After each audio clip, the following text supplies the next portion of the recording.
side. Well, sorry. Both sides of the output are charging the condenser bank. This big fucker right here gargling away, and these four over here.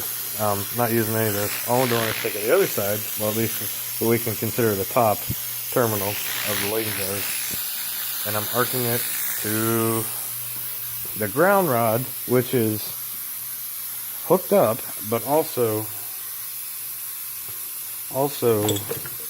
doing this at my window. Okay, now be that as it may,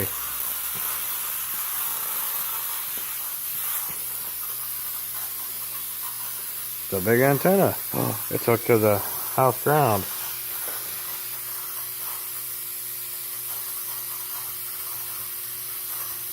Look at that.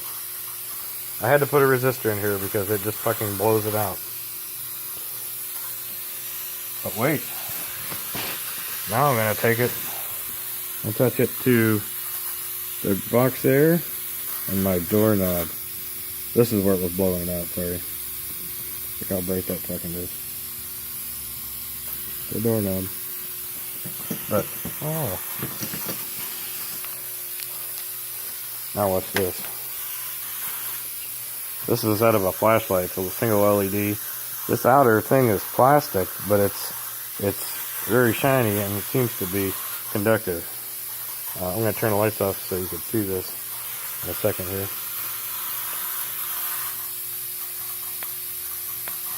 Look at that, touching it to that. Touch it to the doorknob. It's only when my spark gap fluctuates over there. Really good. Touching it to my outside that's screwed into the outside paneling or the siding on the garage. Let me turn the light off here. And now look what's happening on the side of the box. You can see it. Yeah, there we go. I'm rolling this thing. See on the doorknob here. The spark gap isn't fluctuating enough yet. Let me go adjust it. Alright, now that it's... I'm going to try this again. Just see if I can pick it up.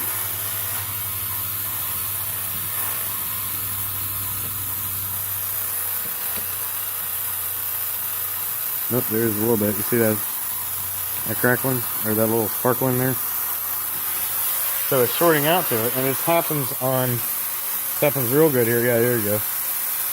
This is the light switch panel, see? I don't know if you can see it when it's on. Yeah, there we go. Look at that. And it's not unpleasant at all. I don't even feel it. But yet myself, when I touch it, I feel a tiny little tingle. But there's no visible arc as there would be with some metal. See, here's on the doorknob again. Look at that. I'm holding it on. Yeah, it's just real faintly there.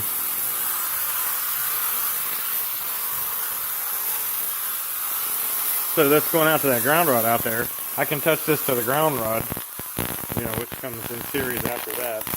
I know the wire is hooked to the ground rod. I've already gone out there and checked it.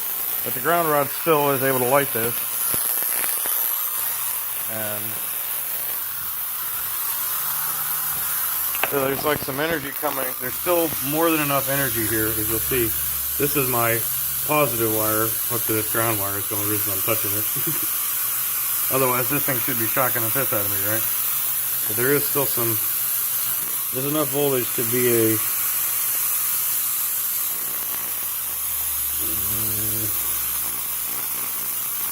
just the arc to this, so it's not very good ground, but it's arcing very strong here. So this has something to do with why the effect is happening, because it's arcing to the siding of the garage, which I know is absolutely grounded. Let me turn that off. Absolutely grounded. There's so many instances of it. The circuit box system here has a ground rod outside. There's one at the other side of the house. It's grounded to the well system, the 100-foot deep well. and piping, and the garage door frame. It goes down into the cement and so forth.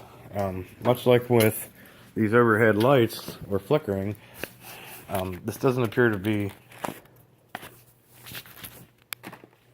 I really need to get my camera stand. This doesn't really appear to be any backfeeding. At first I thought it was backfeeding on the ground wire. And, you know, potentially arcing to a breaker or something, even though my lighting system was unhooked, as I explained before. It's on the off-grid bank. Right now it's on grid. That extension cord is on the grid, just because I wanted them bypassed. Alright, I'll turn it back on for a minute for us to show you something. Back here to the doorknob, I don't think I've burned this one out. Another LED here. And get the legs apart without dropping everything. Okay, now the legs are apart. And just by me grounding the other side of the LED, I can light it off the doorknob. Or I can barely light it off of the frame. I can light it really good off of here. You can see the arc jumping to it there on the left, but not to my fingers for any reason. That's not hooked up anymore. This antenna is a large capacitive surface storing charge. It can ground through me and light the LED. The bulb sitting a few feet away actually is not lighting it. A bulb 3 feet away, while exhibiting slight vibration from the charge, doesn't seem to be enough to light it.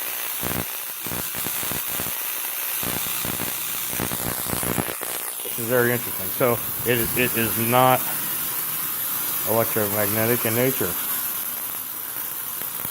or at least originating in electromagnetic energy, remanifesting as magnetic current potentially,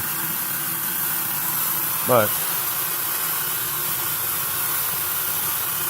it's not at all unpleasant to touch it. I can touch the window where this is arcing, and I measure with the voltmeter. I can see approximately, I'll put this one here,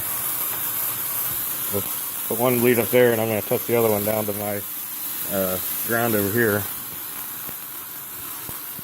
And put it on AC with my third hand. There we go. That's what I'm seeing just from that lead touching the edge of the window there.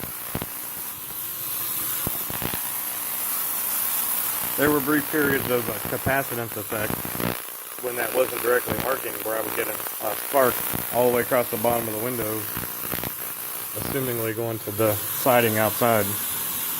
But this siding outside is all electrified too. I can go out and touch it. I can light it off the door frame. I can light it off a lot of things. I even lit it. Oh, here, I can show you. I'm going from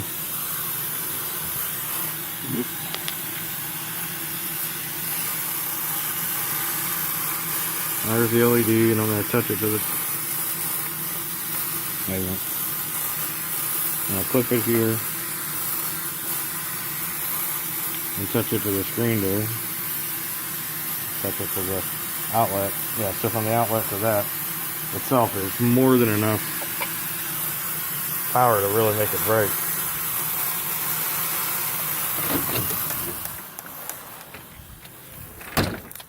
Coming out of the window, that's where it's arcing right there on the inside. You can't barely see it here, but here's a flashlight that's just the inside of it. I took the battery out, so there's a spring for the one contact. It's sitting on my rod here, which I can touch without having any problem whatsoever. There are sparks jumping into my finger here, and it will tickle just a tiny bit. But look, when I put the light bulb on there, you can see the spark gap. I gotta hold it down a little bit. I gotta hold my hand on it to provide the capacitance. And not let, yeah, even if the sides touch, it doesn't have any effect, shorting it out. So this type of energy does not suggest electromagnetic.